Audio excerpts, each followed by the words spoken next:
Au parc de loisirs du Gaillou à Cabreton, une centaine de cyclistes de tous âges ont pris part à la 3e édition de l'Endurance VTT organisée par l'association Les Boucles de l'Adour. En individuel ou en équipe de 2, les participants ont enchaîné plusieurs heures de course.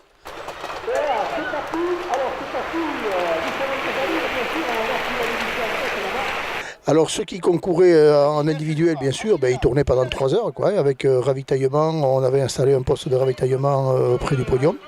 Et ceux qui couraient par équipe de 2 se passaient le relais à leur guise, c'est-à-dire soit tous les tours, tous les 2 tours, comme ils voulaient. Mais il y avait une aire de passage de relais qui était bien définie, proche du podium, pour que l'on puisse contrôler s'il n'y avait pas de tricherie éventuelle. Les coureurs se sont élancés sur un circuit d'environ 4 km avec quelques passages délicats à négocier.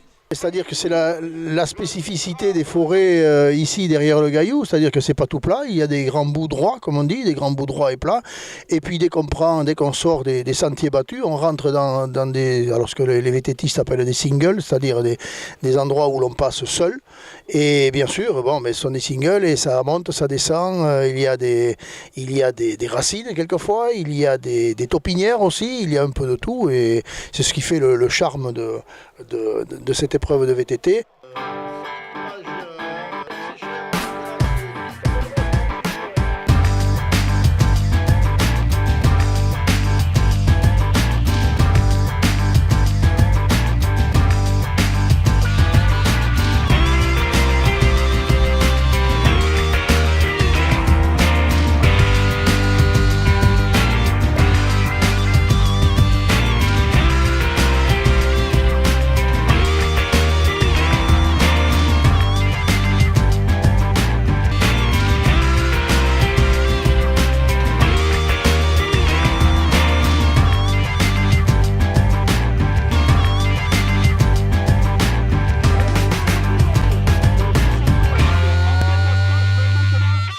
Arrivé dans les premiers au classement général, c'est un duo composé d'une vice-championne de France et d'un champion de France de VTT qui s'est imposé dans la catégorie équipe mixte.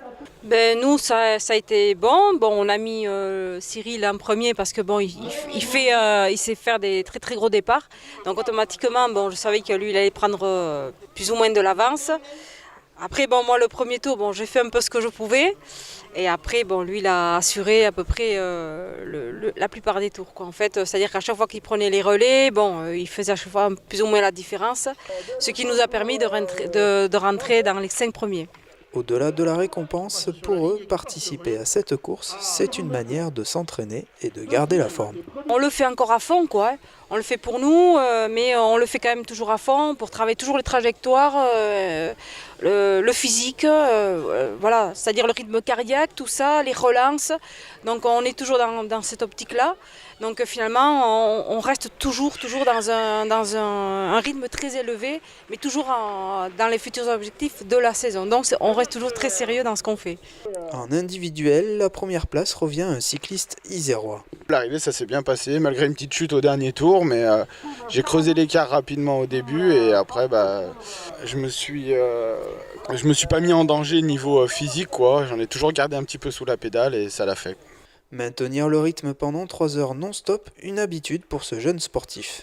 J'ai l'habitude de faire à chaque fois des sorties, que ce soit en semaine ou en week-end ou des randonnées ou de plus de 3 heures.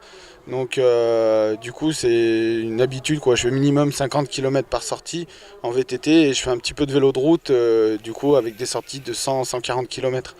Donc d'où je viens, il y a beaucoup de dénivelé, donc du coup quand on arrive un peu sur du plat, du vallon, ça fait tout de suite monter une bonne moyenne par tour. Du coup non, ça va. Je dis pas que je suis pas fatigué, mais ça va. Compétiteur ou non, cette course est avant tout un moment de partage. C'est aussi pour de nombreux cyclistes l'occasion de se surpasser et de partager leur passion pour le VTT.